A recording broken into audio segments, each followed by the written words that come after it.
विण तो घातलेही तुटेना या मालिकेच्या येणाऱ्या भागात आपल्याला असं पाहायला मिळणार आहे की मल्लिका आणि मंदाकिनीची वाट लागणार आहे.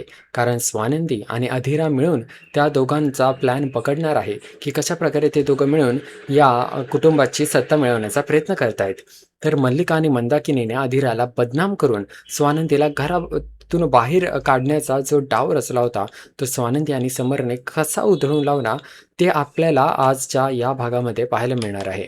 तर सध्या मंदाकिनीची घरातून खूपच सरबराई होताना दिसतीये. तिला लाडाकोडात ठेवलं जात आहे. ज्यामुळे तिला स्वतःलाच प्रश्न पडलाय, की हे नक्की काय चाललंय? तिला आठवतंय, की मल्लिकानेच तिला मारण्यासाठी माणसं पाठवली होती. मग आता अचानक इतका बदल का? तर यावर मल्लिका मंदाकिनीला सांगते, की तिला तिचं दुःख बघवत नाहीये. ती मंदाकिनीला पटवून देते, की स्वानंदीमुळेच तिला घराबाहेर काढण्यात आलंय आणि आता हे सगळं सत्य समोर आल्यामुळे मल्लिका त्याचा फायदा घेणार आहे. मल्लिका मंदाकिनीला एक ऑफर देते. ती म्हणते की तिला समरकडून तिच्या नावावर एक फ्लॅट मिळवून देईल. त्यासाठी मंदाकिनीने फक्त एक नाटक करायचं की अधीरानेच तिला घराबाहेर काढलेलं आहे. मंदाकिनीने हे ऐकून धक्का बसतो.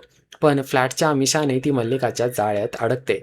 मल्लिका मंदाकिनीला समजावते की जर तिला समरकडून फ्लॅट हवा असेल तर तिने अधीरानेच तिला घराबाहेर काढल्याचे नाटक करावे लागेल. मल्लिकाचा खरा उद्देश अधीराला बदनाम करणे व स्वानंदीला घरातून बाहेर काढणे हा असतो आणि मंदाकिनीला सुरुवातीला संशय येतो. पण मल्लिका जी आहे ती समरकडून फ्लॅट मिळवून देण्याचे आमिष दाखवते आणि अधीरानेच तिला घराबाहेर काढल्याचं नाटेच करण्यास सांगते. आता आपल्याला असं पाहायला मिळतं की मल्लिका आणि मंदाकिनीने हे सर्व जे बोलणं केलेलं असतं ते सगळं बोलणं स्वानंदीला समजतं की ह्या दोघांनी मिळून असा एक प्लॅन रचलेला आहे आणि जेव्हा स्वानंदीला या प्लॅनबद्दल समजतं तेव्हा ती मग या सगळ्याबद्दल समरला पटवून देण्याचा प्रयत्न करणार आहे. मालिकेच्या येणाऱ्या काही भागांमध्ये आपल्याला असं पाहायला मिळणार आहे की स्वानंदी जी आहे ती समरला हे पटवून देण्याचा प्रयत्न करणार आहे की आपल्याला मल्लिका आणि मंदाकिनी फसवत आहेत. या दोघांनी मिळून एक प्लॅन केलेला आहे की आपल्याला अधीराला आणि स्वानंदीला बदनाम करायचं आहे आणि मग समर जो आहे तो सिंपती दाखवेल मंदाकिनीला आणि तिला एक फ्लॅट मिळवून देईल. आपल्याला असं पाहायला मिळतं की मल्लिका जी आहे ती बोलते मंदाकिनीला की चिंता करू नका. तुम्हाला पैशांची अपेक्षा असेल तर पैसे मिळतील किंवा इतर काही मदत हवी असेल तर तीही मिळेल. पण एक गोष्ट लक्षात ठेवा, आपण दोघी एकत्र आलो तरच हे शक्य आहे. मंदाकिनी म्हणते की ठीक आहे, मला जेव्हा मदत लागेल तेव्हा मी नक्कीच तुमच्याकडून ते घेईल. अशा प्रकारे दोघे एकत्र येतात. पण मंदाकिनीला अजूनही नक्की काय करायचे आहे हे स्पष्ट नसतं. मल्लिका तिला सांगते की काहीच करायचं नाहीये. मुळात या सगळ्याला स्वानंदीच कारणीभूत आहे. हे सत्य तुम्ही सगळ्यांसमोर आणायचं आहे.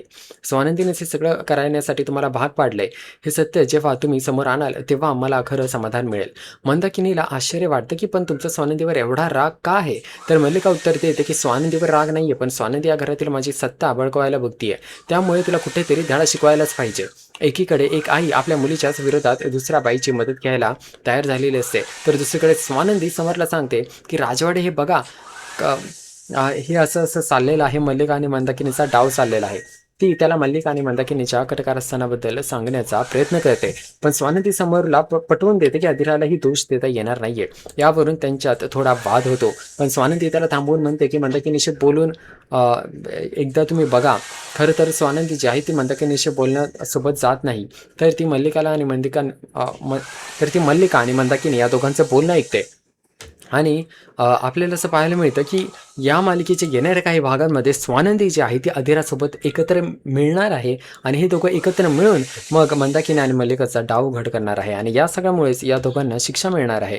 पण या दोघांना नेमकं कशी शिक्षा मिळते आहे, कसं सगळं हे घडून येतं हे पाहण्यात खूप इंटरेस्टिंग ठरणार आहे.